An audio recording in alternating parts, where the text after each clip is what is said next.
to Roy. I feel at the minute really understocked in these sheds.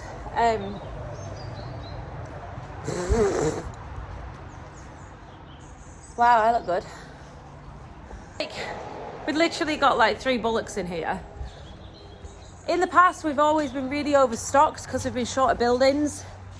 And then recently, got obviously a lot of new buildings and we're not quite as densely stocked, should we say. And I'm just still getting used to the fact that things don't need strawing every day. And they're not always filthy every night. It's just amazing. It's really refreshing. And you're not even funny.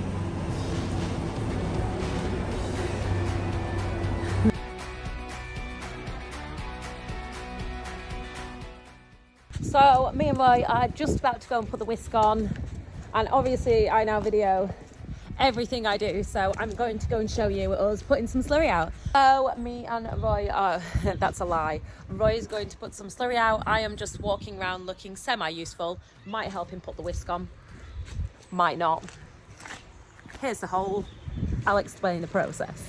But also show you why we only have 1 mudguard on the tractor, surprisingly, because this is why we had to take it off, so it can fit into that shed and whisk.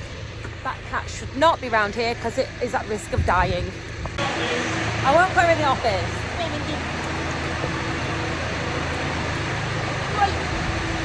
Cats and mixing slurry do not mix. Mix. Filthy. Very disgusting animal. Keep pounding a rhythm to my brain. La di da di di. La di da di da. Before everything gets rather loud, this here normally has a manhole over it, and that is how full the slurry is. Full to the top. So as you can see, the crust on the top is, so water in slurry always sits at the bottom and the poo floats on the top. Disgusting, I know. So what you need to do is you need to mix it with a giant whisk. I'm out of grease and I can't remember how to change the cartridge. Yeah. Just gone to greasy grease.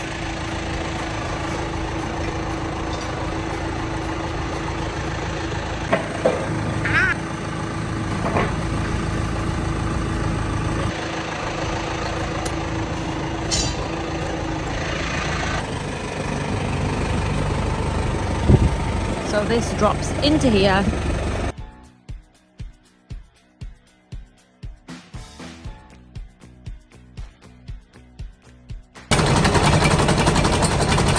The noise you can hear is the legs. The legs can't be, they're quite loose, and so that's why this mud plot's missing, so that I can get far enough back to mix the slurry.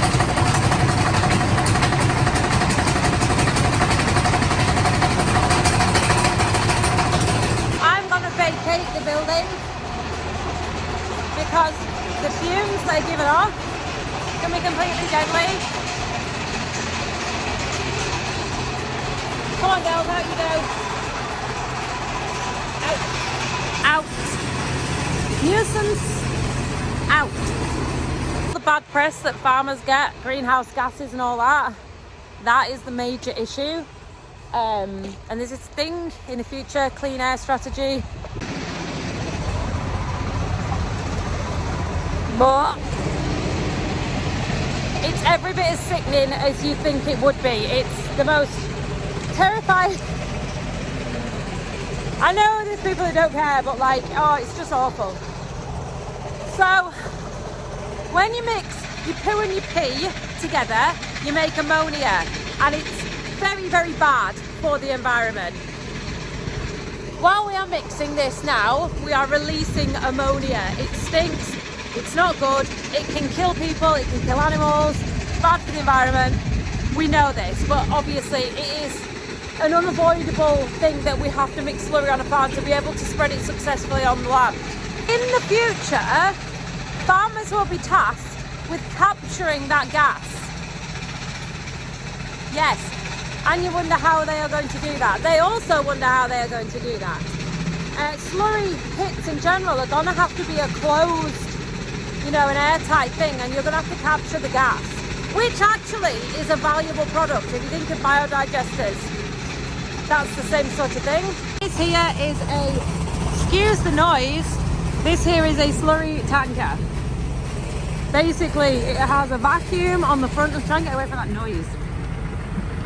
A vacuum on the front here, which is PTO driven, and it sucks all the air out, creates a vacuum in this very sealed unit, sucks slurry into it, and then blows it out of here.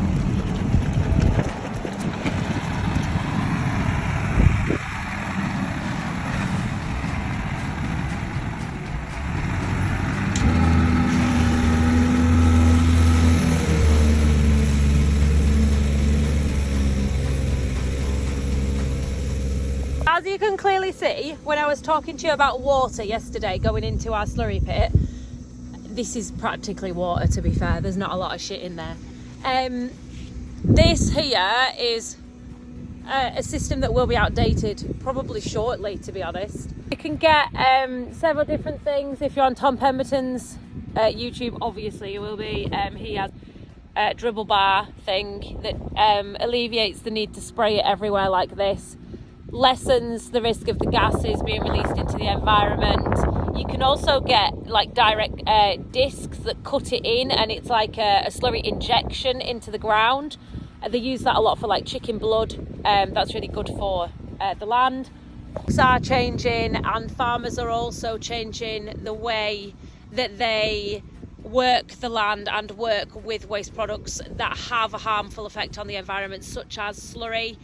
We aren't in the financial position to be able to afford to buy one right now, but we will be looking at that in the future. It will become mandatory, as will capturing the gases from mixing your slurry. I think mixing the slurry probably has more of a harmful effect than spreading the slurry, but obviously the cheaper option at the moment is to change the way you're spreading it rather than change the way you're mixing it, because mixing it means capturing the gases while you're mixing it, which is going to be crazy. So there's something called the clean air strategy. We're having a word with a fellow from Natural England about this. It was actually really interesting what he was saying. He was saying when we mix slurry here, it can have an effect on people that live over the top of the Pennines, which to my little brain is incomprehensible. But the studies will have been done, and it will change the air quality over that way rather than above us. Else we know this is not good for the environment. It is a part of farming. Cows will inevitably produce waste, and that waste product is an amazing natural cheap fertilizer for the land, so we need to utilize it as best as possible. This means things like better storage of slurry. Our slurry store holds about a month. It's not brilliant. You've seen the size of it. Like, it's the size of that shed, not very wide, and it's not very deep. At some points I can't stand up, and at other points it's just above my head. It's not a massive pool, to be honest. We are looking, going into dairy, at putting a tower here, but then looking at the prices of towers, especially recently the prices have gone up so much. We don't have a spare 100 grand to put a slurry tower up. So like our neighbour over the hill who's just put a lagoon in, we're looking at digging a hole in the ground, testing the soil to see whether it's clay and all that rubbish, or possibly just lining it. Again, the liner costs a fortune, but still it's something that needs to be done. That's to protect the water courses and prevent slurry leaking out into the environment. Thinking of digging a bigger hole would be that we can hold more slurry and spread it at more appropriate times of the year when it's more beneficial to the ground, and not just to get rid of it like we're doing at the moment. This grass is not growing. Well, it might be growing a little bit, but it's not spring. It doesn't need the boost. So what we would do is we would hold the slurry till a more appropriate time, spring, when the grass is really coming and it needs an extra kick of fertilizer, and we will spread it then instead of just all throughout the winter. At present, it is what we have, and it's unavoidable, and it's something that we just need to do. We get a lot of bad press about how bad we are for the environment, but just know we are actually doing things to implement changes. Concrete towers, they're another option. Cheaper slightly, and I mean only slightly when you get down to it, than a ceramic lined tower. it's just money in it. Again, like everything costs money. Term benefits though, we'll be able to store more slurry. So yeah, it's something we're looking at the minute, seriously, because by the time we transition into dairy, we're going to need more slurry storage. So what we've said is we're going to dig the channel, which is going to actually be bigger probably than the slurry storage we've already got, a tank in the shed.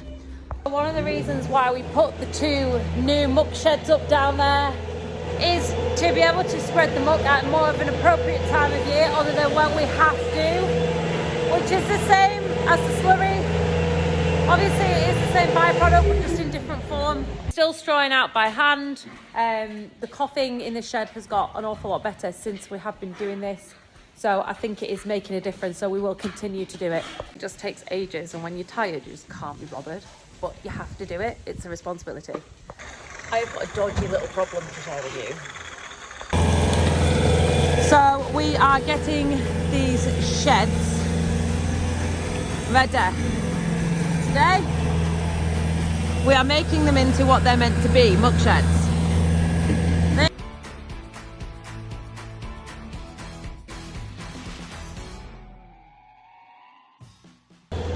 It had to splash. It had to splash. Take a look at these clean walls because they will never be the same again. Ever.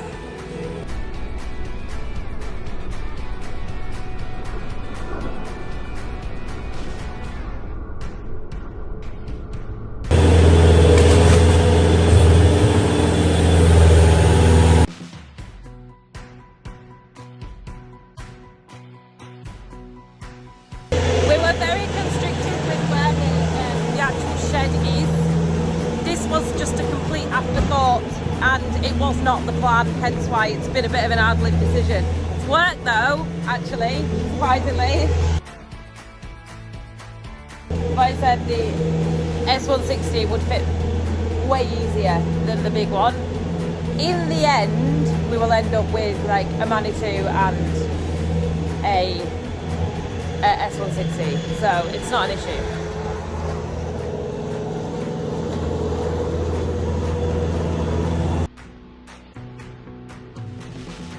Or what we do is we get some of them concrete blocks from the concrete yard. They make like formed concrete blocks, put them here, then you can push against them.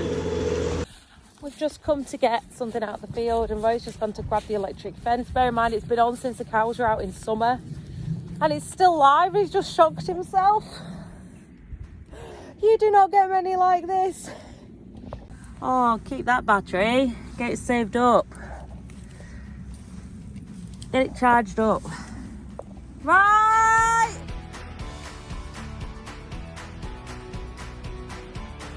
Shall I put it back on? Roy's just reminding me that this is probably what we should be taking videos of since it's quite a common thing on YouTube. I'm really sorry, I'm not gonna because it's boring as hell.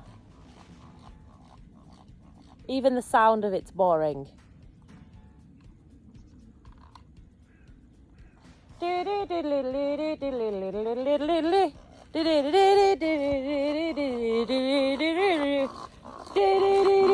Oh wait, shit, hold on.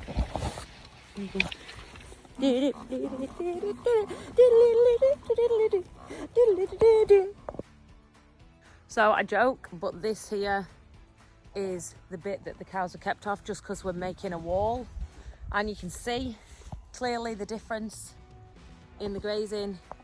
Whilst the Simsu, what the world wants to see, other than planting loads of trees for no reason whatsoever, this is crap, actually. The goodness has gone out of it, to be fair. It's gone stalky, half of it's dead. I know, I'm just talking about it. It's weird, isn't it? If you want to see what a scrow can look like when left like this for the environment, go to Lowther, literally just over there. What a mess. Wow, isn't it? It's a disgrace. Everyone who's been anywhere near it, like they literally, people go for a drive out through it just to look at what a scrow it looks. It's not good at all. Like really decent productive farms have just been left to go to absolute wreck and ruin. All the grass goes all tough. It's going to take years to put that back to productive land.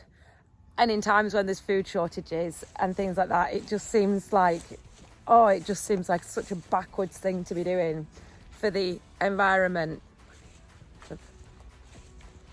Lowthers are a prime example of an estate that is trying to make money out of doing anything bar farming. Not interested in farming whatsoever, because that's a bit like hard work. There are people desperate to be in farming. I mean, proper desperate. There's existing farmers who are desperate for land that they would rent off them, but oh no. They want solar farms, they're selling carbon credits, they're literally leaving decent farms to be absolutely just ruined by leaving them untouched, doing nothing with them. It just seems an absolute travesty that something like that's actually allowed to happen for the environment. So back to normality and people actually farming. This is an IBC and it's got a trough on the front here. And we're going to just take it down to the farm and I'm going to give it a wash off, and we're going to use it to, we're going to move some dairy calves around and give them a bit more room. So I'm going to wash it out and use it to, so they can have a drink, because there's no water down that way.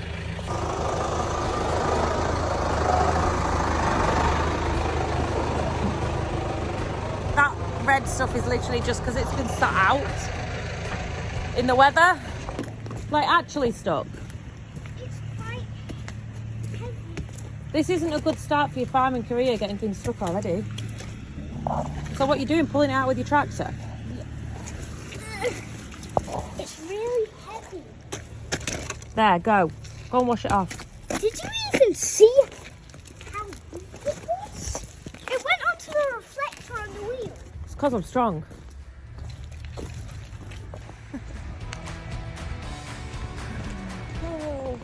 Is any barley supposed to survive when it's being harassed by a grab? Looking so healthy, look at this. Combine on order, she is going to be a good crop.